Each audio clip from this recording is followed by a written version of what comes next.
Toplumun büyük bir kısmının İslami hayatı yaşadığını düşünmüyorum. Eyvallah, namazını kılıyor, orucunu tutuyor belki ama İslam bundan ibaret değil elbette.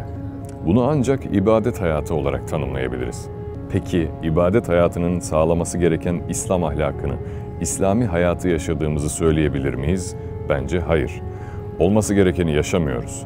Her şeyde olduğu gibi dini de şeklen yaşıyoruz maalesef.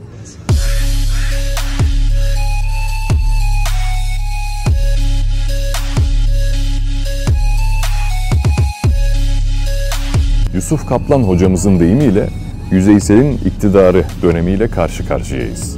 O kadar derine işlemiş ki hepimizi alıp saçma sapan şekillere savuşturmuş durumda.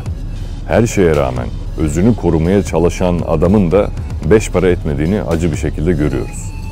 Dürüstlük makamında kendini koruyanın kendi kendine mahkum edildiği, aşağılanıp hor görüldüğü bir dönem bu.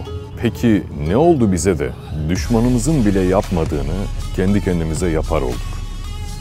Mayalanmaya çalışılan ideolojiler bizi de mi çarptı? Ölmekten mi korkar olduk? Dünyada kaybetmekten mi?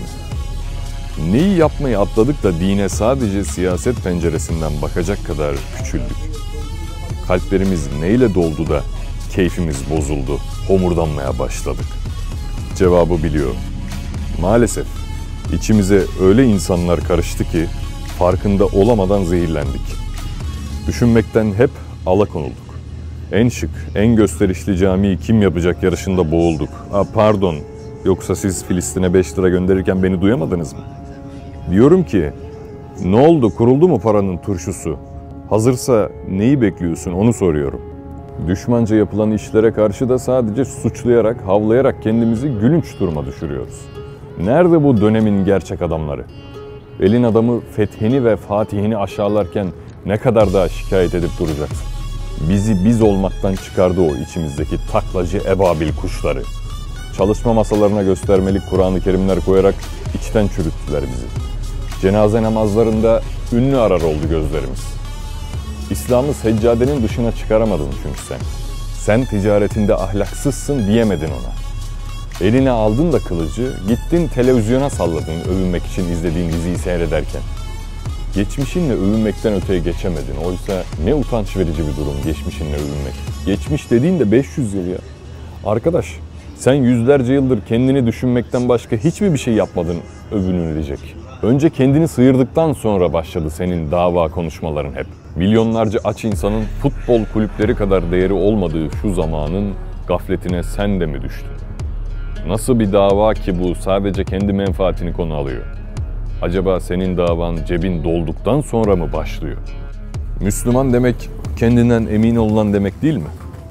Neden insanlar seninle ticaret yaparken endişe duyuyor mesela? 3 kuruşluk menfaatin bozulmasın diye nereye kadar susacaksın ya da? Niye kendin gibi görünmüyorsun da varken yokmuş gibi görünüyorsun? Artık çıksın şu ümmetin zenginleri. Göstersinler kendilerini. Allah razı olsun gösterenler de çok ama onlar da yatırımlarını gelenekselin dışına çıkarsınlar biraz. Düşmanın silahını konuşup durmaktan yorulmadık mı abiler? Biz ne zaman o silahlarda hata geçeceğiz? Düşmanın silahıyla kuşanmadan savaşa çıkılır mı? Örnek bir Müslüman hamleden ibarettir. Konuşup durmaz, yakınmaz, ezilmez, ağlamaz. Çalışır, gayret eder ve yapar. Denediğinde olmazsa nasip der, yenildiğini düşünmez, vazgeçmez. Niyeti vardır çünkü her şeyin temelinde. Yapamasa da yapmış gibi mükafatlanacağından emindir. Bize lütfedilen şu aklı kullanmaya başlayalım artık. İçimizden bize en büyük zararı veren şu ebabil görünümlü şahinleri bir temizleyelim önce. Ve itiraz edelim. Sözde uçup kaçıp kendine adam diyen o insanlardan bahsediyorum. Biliyorum hepinizin çevresinde var bu tiplerden. Biz sustukça tepemize çıkan, leş kokusunu bastırmak için parfüm kokan şu tipler. Spesifik bir adres göstermiyor bu sözlerim.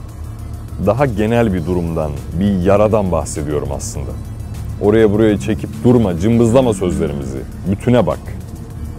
O kadar insanın derdi tasası varken, parası olup da hala eve, arabaya, bankaya yatıran, diktikleri gökdelenlerin yanına minik birer göstermelik cami konduran madrabas takımlarından kurtulmaya geliyoruz artık. Yeter. Hayır yolda olmayan beton zenginlikleriniz lazım değil bize. Her türlü hile ve düzenbazlığı din görüntüsü altında yapanlardan hesap sormaya gelen bir nesil yetişti. Dünyaya hassasiyetle bakan, ilmi en ulvi mertebeye koyup gayreti kendine şiar edinen nesil adalet gömleğini giydi, geliyor. Sivrisinek kadar değer biçilmeden katledilen, namusuna ve iffetine göz dikilen, akılları gönüllerinden ayrılıp rüzgarlarda savrulan kardeşlerimizin hesabını sormaya geliyoruz. Gerçek Türk milletinin neydiğini ve nasılını yeniden göstermeye geliyoruz. Uyuduğumuz yetti. Sırtımız uyuştu. Uyutulduk bahanesine de sığmıyoruz artık. Uyansaydın. Öyle yapmışlar, böyle etmişler. Çok güçlülermiş, falanmış filanmış. Ne yapalım yani? Böyle yok olup gidelim mi? Bakınız, ünlü siyaset bilimci Samuel Huntington, Medeniyetler Çatışması kitabında ne diyor? İslam dünyasında liderlik rolü oynayabilecek ülkeler var. Ancak Türkiye, ekonomik gelişme seviyesi, stratejik konumu, kendine güvenen bürokrasisi, ordusu, Batı ve İslam karışımı kültürüyle İslam alemine önderlik bakımından eşsiz bir yere sahip. Tarihte Osmanlılar da bunu yapmadı mı? Eğer Türkiye bir batılı ülke olma ısrarında biraz vazgeçer, modernleşme ve demokrasinin bir İslam ülkesinde de mümkün olduğunu göstermeye daha çok ağırlık verirse, bütün dünyaya ve İslam'a büyük bir model olur. Bir Amerikalı bile 25 yıl önce batılı olma ısrarımızı fark edip bunu yendiğimizde ve adaletli olduğumuzda neler yapabileceğimizi öngörebiliyor. Bu öngörüyü gerçekleştirebilmen ve kendini gösterebilmen için önce kendini yetiştirmen gerekiyor. Kötüyü görmen, itiraz etmen, sonra da donanımlarınla doğruyu göstermen gerekiyor. O zaman hepiniz bu aleme hoş geldiniz. Tacım. 3 çay. Emin yok. Emin Umre'ye gitti. Sana gönderdi mi şey? Kabe background'lu bir şey, ismini yazıp kağıda fotoğraf çekti mi? Atmadı hala ya. Atmadı. Atar yakında atar. Atmadı. Artık biliyorsun onlar dua yerine geçiyor. Dua ettim kanıtı. Son model. Allah ıslah etsin hepimizi.